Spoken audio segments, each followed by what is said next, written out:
নমস্কাৰ বন্ধুসকল, আজিৰ বচন প্ৰভুৰ বচন আপোনালোকলৈ লৈ আহিলোঁ। যোহনে লেখা কিতাপ চেপ্টাৰ 13 ভাৰ্ছ নম্বৰ 12 to 16। তেখেতে শিষ্যবিলাকক প্ৰভু যীশুখ্ৰীষ্টই কেনেকৈ ভৰি ধুৱাই দিছিলে আৰু তাৰ পৰা আমি কি শিকিব পাৰোঁ।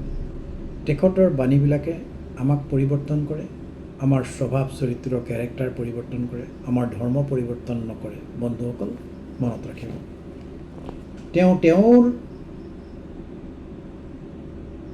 তেওঁবিলাকৰ ভৰি ধুৱাই অতাই নিজৰ কাপোৰ লৈ আকৌ বহি তেওঁবিলাকক ক'লে, মই তোমালোকক কি কৰিলোঁ তাক জানিছানে?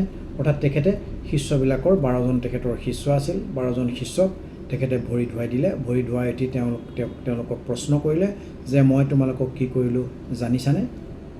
তোমালোকে মোক গুৰু আৰু প্ৰভু বোলা, তাকে ভাল বুলিছা, কিয়নো মই সেয়ে হওঁ। তেখেতে শিষ্য 12জনক ক'লে যে তোমালোকে মোক গুৰু আৰু প্ৰভু বোলা, আৰু মই তাকেই হওঁ। হয়, এতেকে প্ৰভু আৰু গুৰু যি মই যদি তোমালোকৰ ভৰি ধুৱালোঁ, তেন্তে তোমালোকেও ইজনে সিজনৰ ভৰি ধুওৱা উচিত।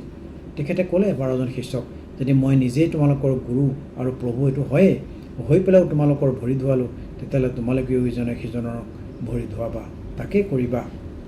কিয়নো মই তোমালোকলৈ যিদৰে কৰিলোঁ, তোমালোকেও যেন সেইদৰে কৰা, এইকাৰণে তোমালোকক আৰ্হি দেখুৱালোঁ।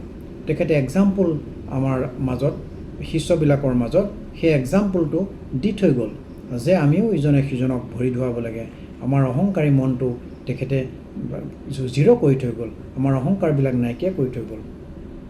মই তোমালোকক অতি স্বৰূপকৈ কওঁ, প্ৰভুতকৈ দাস বৰ নহয় আৰু পঠোৱাজনতকৈ পাচনি বৰ নহয়। পাচনি শব্দটোৰ অৰ্থ এইটোৱেই যে যিবিলাকে প্ৰভুৰ বচনবিলাক কয় বা প্ৰভুৰ পৰিচয় মানুহৰ মাজত কৰাই দিয়ে, প্ৰভুৰ বাক্যবিলাক জানে আৰু মানুহবিলাক পাপৰ পৰা ঘূৰাব পাৰে, পাপী মানুহবিলাকক পাপৰ পৰা ঘূৰাই আনিব পাৰে, তেখেতক পাচনি বুলি কয়।